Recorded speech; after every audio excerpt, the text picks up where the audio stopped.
Although Yakubu Fanami passed away on January 25, 2017, while attempting to stop a female suicide bomber from entering a mosque in Galeri, Borno State, his memory lives on.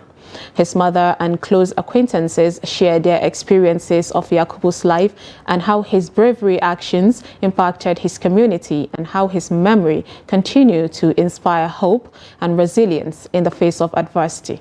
The report.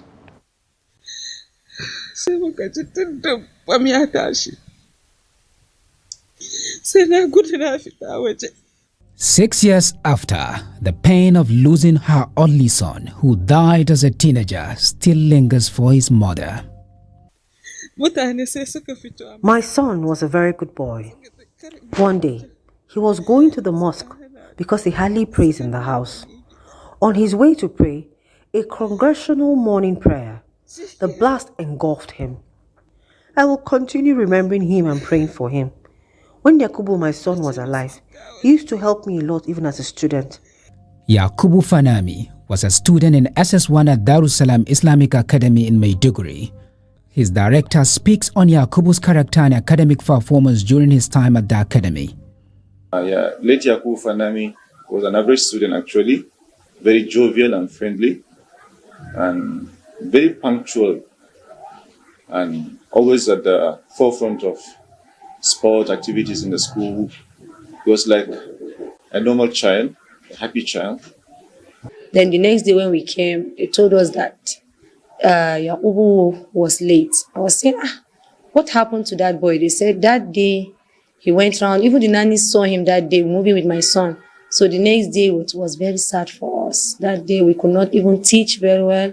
Students were crying and his face was just coming round. I was just remembering that, but it was a very sad incident, to be sincere.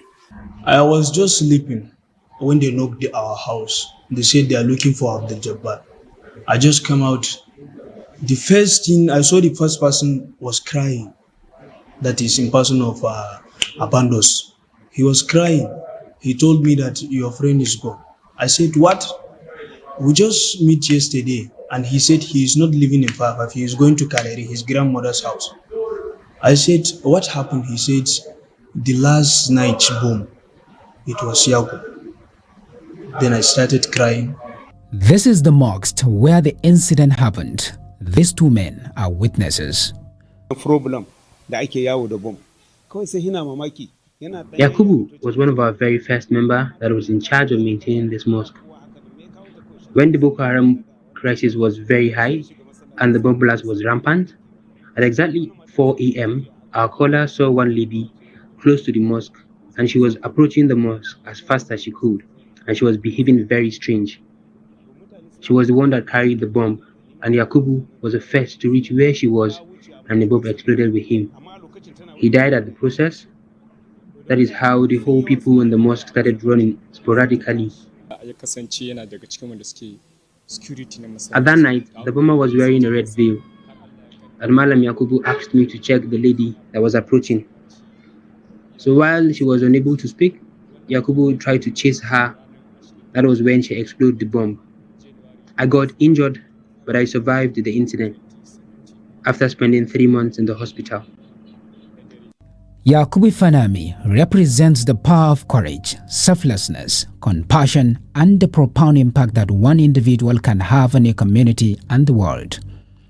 For now, his mother has to rely on the positive attributes and qualities of her son as shared by members of his community.